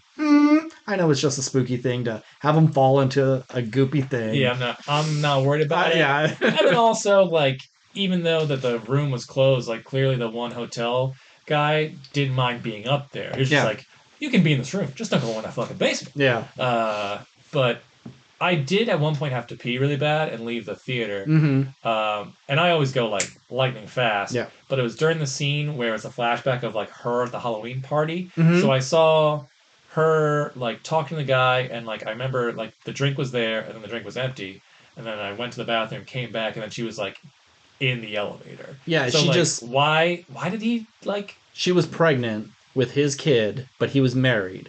They hooked up sometime. okay. And she was going to keep it, and he said absolutely not. Drugged her. He gave her to the witch to get rid of. Or, like, I think I'm going to stuff her in this thing, send her down. She will not be able to get back up, and she will die of starvation. I don't think he truly believed that there was a witch in there. I think Interesting. it was just like, she's just going to fucking die. Okay, so Yeah. when he came up, well, when he was like running away, it was just like running away because I'm a murderer, not because there's Yeah. a witch. Oh, Yes. okay. Which That makes more sense. I know he stops them from using the dumb waiter, but it's like you stuffed her in there to be asleep. Unless it was he thought he gave her enough drugs that would kill her. But if he thought she was gonna just like die from starvation or dehydration, why would he be so scared to bring it back up? Why would he still think she's still in the dumbwaiter, you know? Like if it was going to take her 6 days to die, why would she still just be sitting there? She could have wandered around and then died in a different corner. I know you would still be scared just in case, but like, hey, you really don't want him to see that? You fucking beat the shit out of this guy. Drag him out of the hotel room and say like, you're not allowed to go in there. You know, like I mean, I guess locking him in and feeding him to the witches another solution to do. But I think by then he should have just burnt it down right then and there. Yeah, because what was his plan by just locking him in there? Like hopefully he would die of I guess starvation or because whatever. no one else is gonna go up there. No one else, and then he'll go up, stuff him in the dumbwaiter as well, and they'll just both be down there. Like, look, you're so far in, burn the place Yeah. down. And if you're gonna burn it down, don't set the fire before you like have to go back up, because he like sets it and purposely goes back up to do something, comes back down, can't get out, because it's like I think he sets the fire when Jerry's still alive. Yeah, Jerry, because Jerry's able to get past him and like kick him out, And then he goes up and he so goes, I gotta burn this place down. yeah, And then burns it down, goes back up, kills Jerry. it goes back down. Then it's like, oh wait, I don't have the key. It goes back up again. Yeah, it's like you wait until you are for sure getting out. It's just like whenever there's like a door that can maybe seal you in, like stick something in the door just in case. Like if you hold the elevator door open, something, whatever. But whatever, you got dragged to hell. So What the windows of that room? can you not break them? Yeah, what was with that? That was my thing. Like there weren't bars on them, but they were covered with something. Yeah, I couldn't tell what they were covered. It just with. seemed like paper. Yeah, I just like you could clearly like there were spots where you could see through the window, Mm-hmm. but it like why couldn't they get out? Yeah, Just like yeah, bash the shit out of that. I couldn't tell what they were covered with. Yeah. But I just wrote it off as like you can't get out that Mhm. way. I mean, yeah. Maybe they were like boarded shut, and what we were seeing were like cracks in those boards that you can't Maybe. like pry off. I don't know. It was a very dark movie. Hard to tell. Yeah.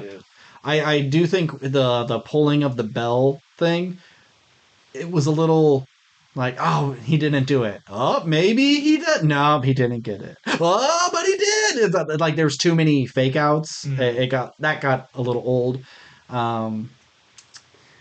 Let's see.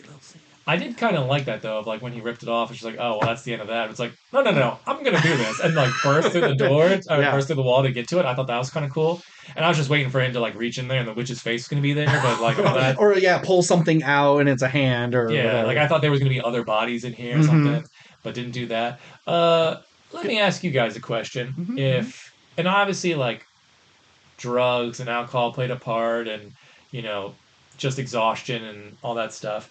But if you were in a haunted hotel and you were in a bed that is just protected by chalk, and there's a witch that you can see who's like casting spells, Mhm. would you fall asleep? Nah.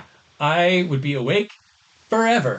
But I do think that can be one of those sort of like exhaustion things. Right, yeah. You're running from the dinosaurs for 5 hours. You climb up a tree and they're circling you, and your body just gives out. Yeah. And it's probably something closer to that, but no, I'm sure it's realistic, but in my mind, I'm just like, if I see this bitch coming at me, I can't ever go to sleep again. I don't think I would, because I'd be so irritated with all the poo and pee in my pants that I would not be able to fall asleep without changing my diaper.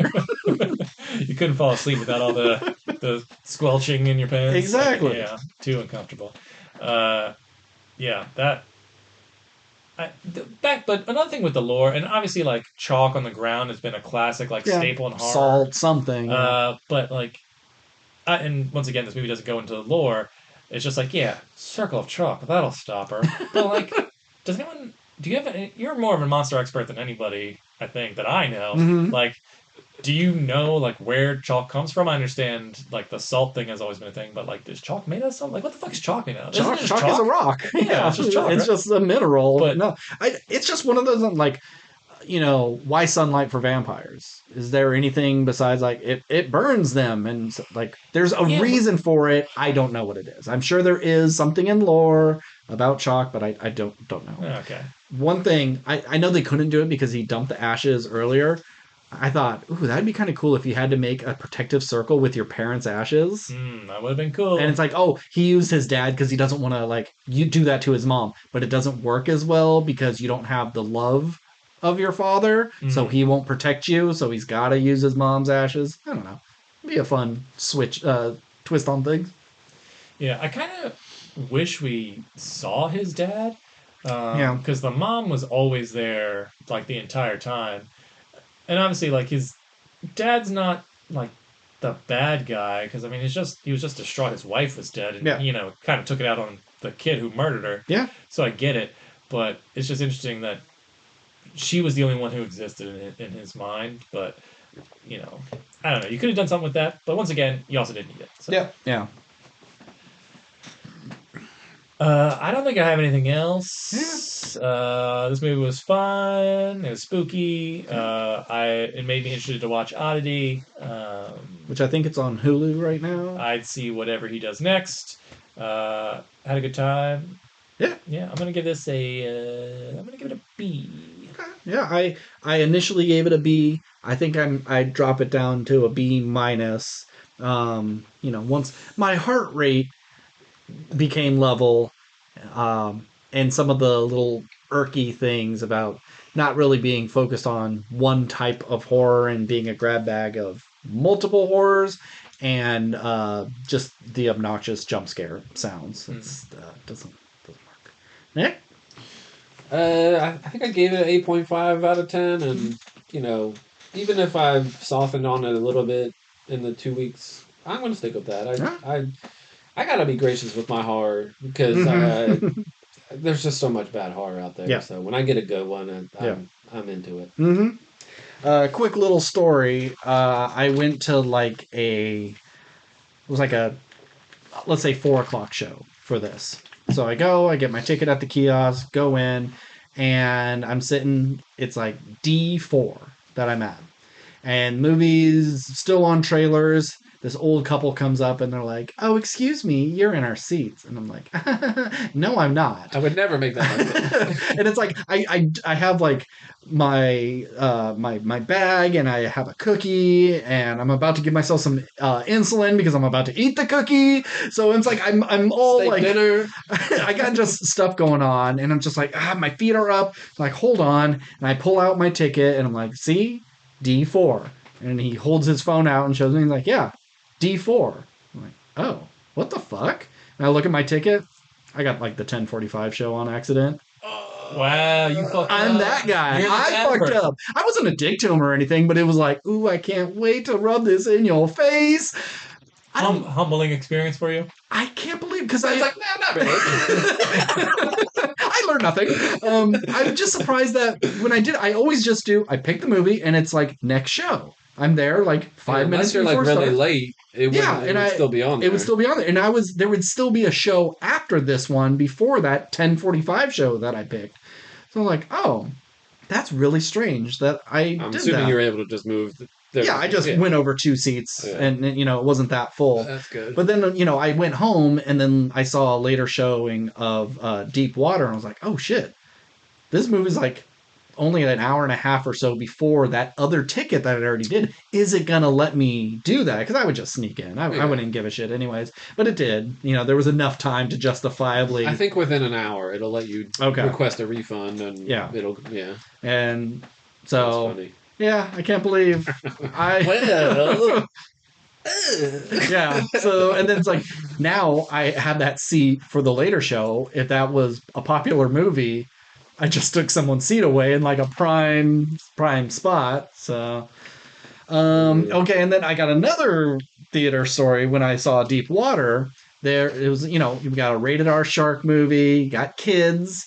I saw like the 7:50 show. I thought it was the 7:30 show. So I get there, 7:28. Sit down, no previews on. I'm like, what the fuck? 7:35 rolls around. I'm like, what the fuck? Go out.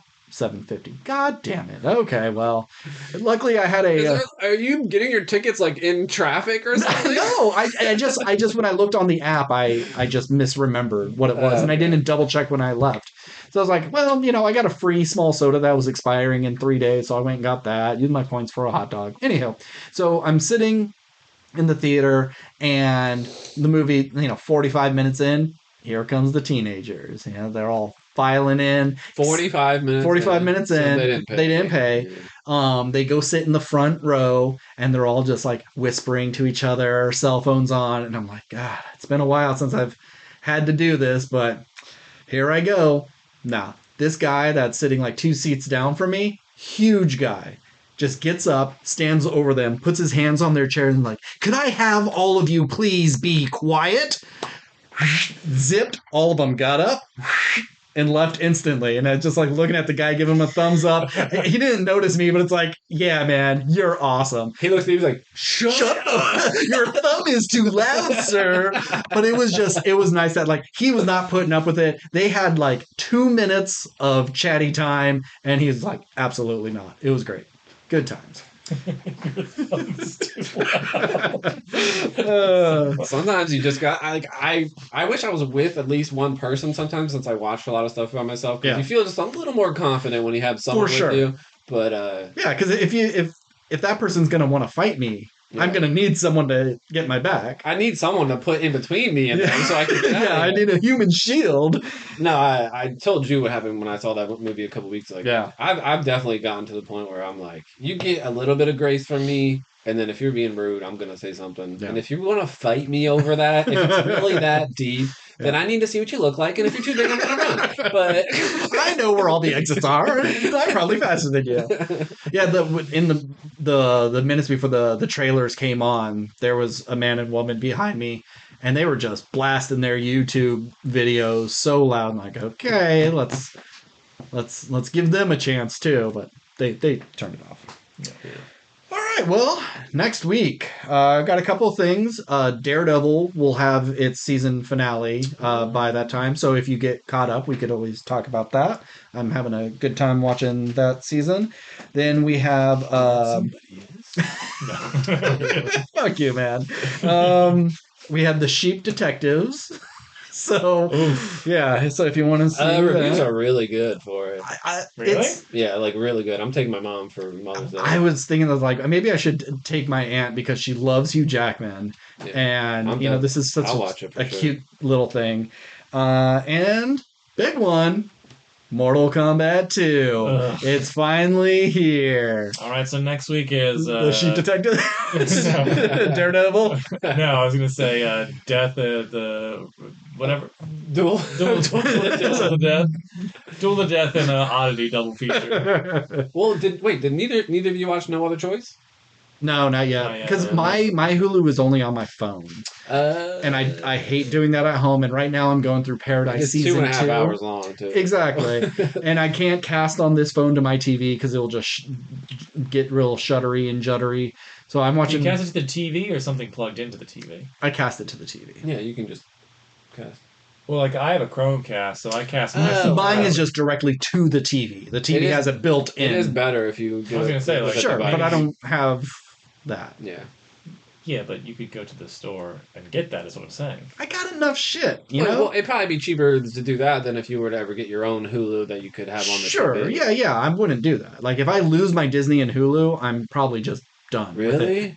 Until the next big Marvel thing or Star Wars thing that I need. That's fair. But right now, I get it for free, and the guy I am stealing it from, he recently had a kid a couple months ago, and so he is now upgraded to ad free, so his kid can watch all the Mickey Mouse bullshit that's on there. So I'm reaping the benefits there.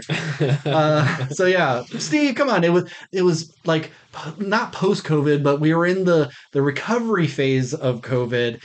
You know, you, your wife, me, my roommate. Nick. I'd already watched it, but I lied to you guys and said I hadn't. We all gathered in this very room and we watched Mortal Kombat, that very, very terrible movie.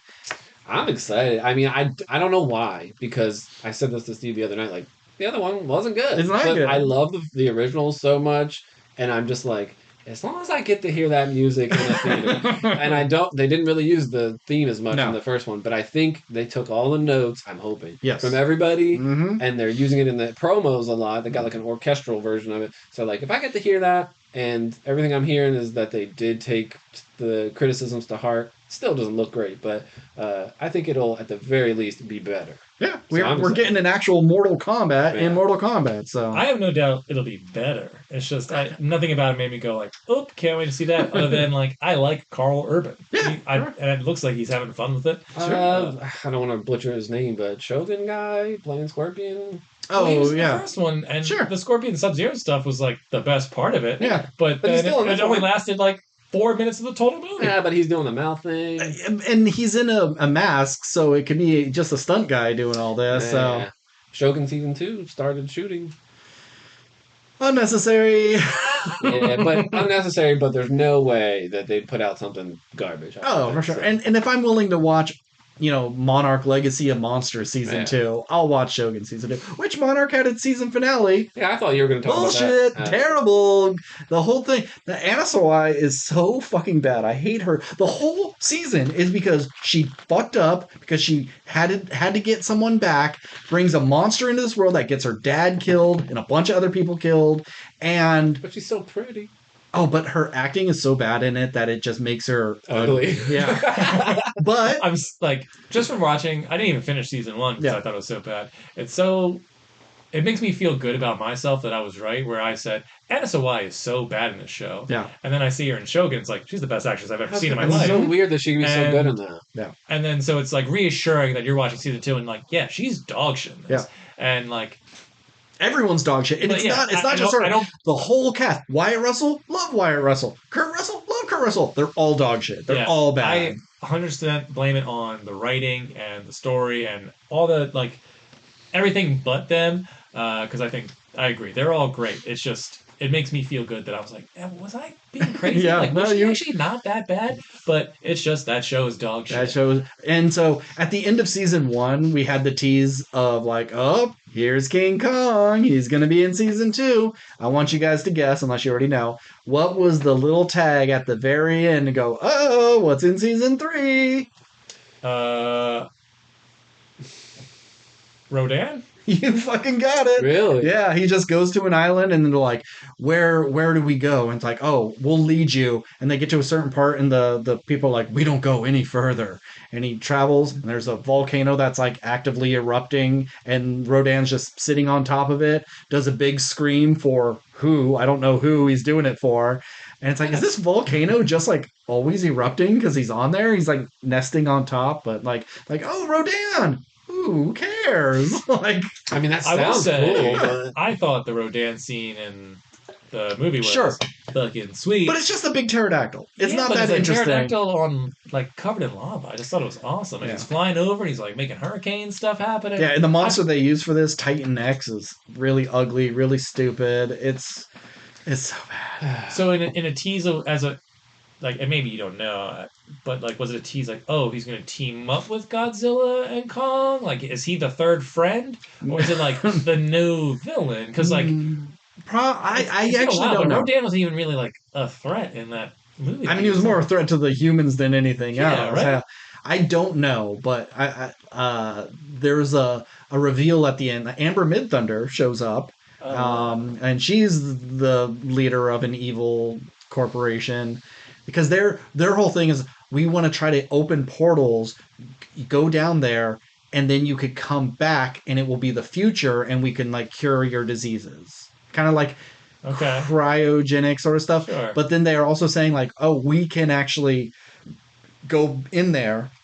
It will be the past, and maybe we could pinpoint to a time where your dead father was there in the past, and maybe we can bring your dead father into the future. So I think there's going to be, because they had a conversation, I think we're going to get young Kurt Russell, Wyatt Russell, in the future talking to himself as an old person. I think we're going to get to shit. Even dumber. But could they make a bigger portal where they could get like, here's my pitch. Godzilla gets killed. What do? Go in the past, get young Godzilla. Now we got this fresh young. It's like, oh, you don't even know. He was even stronger in his younger days, or something Which like is that. not true. It doesn't make sense. He's just been getting stronger as the movies go on. But... Yeah. Or like Godzilla's like overwhelmed by whatever big creature it is this time. What do? And then you just see like young Godzilla team up with him. old Godzilla. He's got like chains on. And and a cool pair of sunglasses. And then he dunks on Charles Barkley. What would his roar sound like? I don't know what that would sound like. Damn it, I thought I would get him in the midst of the conversation. Yeah, so I thought we were wrapping up, but boom, boom, boom. You get should a little... just splice that in right before Hokum or something, you know? Nah, it is where it is. Yeah, that's too much work. So. Yeah, this is bonus content. Like, after we finish talking about Hokum, play the song, and then as a bonus thing... This is for the Patreons! You got stuck around? Well, guess what? Yeah, we're talking Nick has 12 albums he listened to. This is our post-credit scene. All right, well, if you want to get in contact with us, we are at WRPL Podcast at gmail.com. We're on Instagram, TikTok, Threads, and Blue Sky. Nick, thanks for, coming. As always, I'm Ben. And I'm Steve. And keep consuming.